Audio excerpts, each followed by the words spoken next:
د دومې نړیوالې جګړې څخه فقط یو کال تیر شوی و چې نړۍ د امنیت او سولې په فضا کې ساه اخیستله، او د دې جګړې په پای کې د افغانستان پر ختیځ اړخ نوی هیواد هندوستان آزاد شو او د پاکستان په نامه یوه استعماري کالونۍ جوړه شوه. د افغانستان یوې خوا ته هند آزاد شوی و، بل خوا د افغانستان په ګاونډ کې د اکتوبر ستر سوسیالیست انقلاب واقع شوی و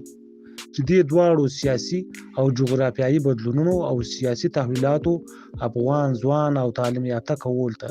الهامي فکري حرکت ورکړ او یوه فکري پدیده یې وزېږوله چې د نړۍ سره سیال او ډیموکراټیک تغیر سره افغان فیوډالي شاهي ته بدلون ورکړي. دا هغه وخت و چې په نړیواله سطحه د قواو تناسب د سوسیالیزم په ګټه او د فاشیزم او امپریالیزم په ماتې او تاوان سره په ښه توګه څرګند و. له دومې نړیوالې جګړې او نړیوالو بدلونونو وروسته په نړۍ او سیمه کې د پرمختلونکو او ډیموکراټیکو اندونو لمن له یوې ورځې نه بلې ته پراخېدله.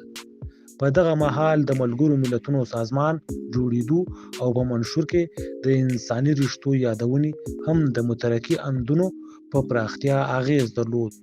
چې افغانستان هم له همدې اغیز له سیمې بهر پاتې نه شو. د افغانستان په محاصر ګوندي تاریخ کې د ویش زلمیانو غورځنګ د وروسته رامنځته شویو ګوندونو د پلار حیثیت لري، ځکه همدا هغه لومړی سیاسي ګوند و چې وروسته ګڼ شمېر نور ګوندونه یې له خمیر څخه وزېږېدل. 1946 کال چې د 1425 هجري شمسي کال سره سمون خوري چې دا د ویش زلمیانو د ګوند د جوړېدو نیټه بلل کېږي. د افغانستان یو شمېر آګاه روڼانده ځوانانو چې د هېواد په کچه پیاوړي لیکوالان او شاعران پکښې وو د کابل په دارالامان کې د ویش زلمیانو خوځښت د جوړېدو په موخه سره غونډه وکړه. په دې غونډه کې چې د موسسې کنګرې حیثیت یې درلود 22 کسانو ګډون درلود.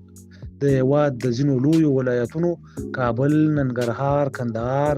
او پکتیا استازي پکښې ول. ویش زلمیان د تاریخي مخینې له پلوه د هېواد په کچه تر ټولو لومړنی سیاسي سازمان دی چې د هېواد پیژندل شوي سیاستوال، پیاوړي لیکوالان او د ادب ډګر ستوري لکه عبدالرؤف بینوا، فیض محمد انګار، نور محمد ترکی، قیام الدین خادم، صدیق الله رښتین، ګل پاچا الفت، نیک محمد پکتیانی، محمد ارسلان، سلیمي عبدالقدوس، پریز ابوالحسن هزاره، پاینده محمد روهیلی، محمد ولی زلمی، عطا محمد شیرزی، محمد طاهر طایب او ځینو نورو پکښې برخه درلوده. د ویش زلمیانو د غورځنګ لومړۍ غونډې ته 3 پیشنهادونه وړاندې شو. لومړی د نور محمد ترکی لخوا عصري او مترقي طرحه، دوم د قیام الدین خادم لخوا ملي طرحه، دریم د صدیق الله رښتیني لخوا مذهبي او کلتوري طرحه. د ویش زلمیانو غورځنګ د مرامنامې څخه اساسي ټکي په لاندې ډول دي: په افغانستان کې د مشروطه شاهي اعلانول، د هېواد د خپلواکۍ او ځمکنۍ تمامیت ساتنه، د هېواد ملي ګټو او حیثیت ته احترام، د سیاسي او ټولنیزو سازمانونو د جوړولو، د بیان د ازادۍ او نشراتو منځته راتګ، د ملي یووالي تامین او د نژادي توپیر سره مبارزه، د ښځو د حقوقو ټینګښت او درناوی، د استثماري بډې اخیستلو او قاچاق پر ضد مبارزه، د مځکې اصلاحاتو له طریقه د ملکانو او خانانو د امتیازاتو محدودول، د علومو او معارف پراختیا، د بېسوادۍ او خپلسریو سره مبارزه، د حکومت او خلکو ترمنځ د تفاهم او همغږۍ پیدا کول، د اسلام ارزښتونو ته درناوی، د پښتو ژبې وده او پراختیا.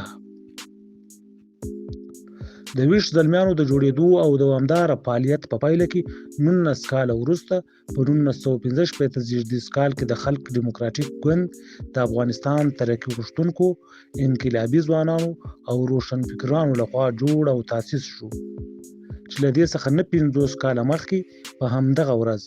د 1918 کال د جنوري پر لومړۍ نیټه د سراج الاخبار د ټولنې بنسټ ایښودل شوی و، چې وروسته د خلق ګوند د فعالیت او مبارزې څخه 14 کاله وروسته د افغانستان ثور پرتمین انقلاب واقع شو. په هېواد کې د 20مې پېړۍ د اهمیت وړ سیاسي او تاریخي پیښې همدغه د افغانستان ویښ زلمیان د خلق ډیموکراتیک ګوند او نورو مخکښو او ترقي غوښتونکو سازمانونو جوړېدل وو.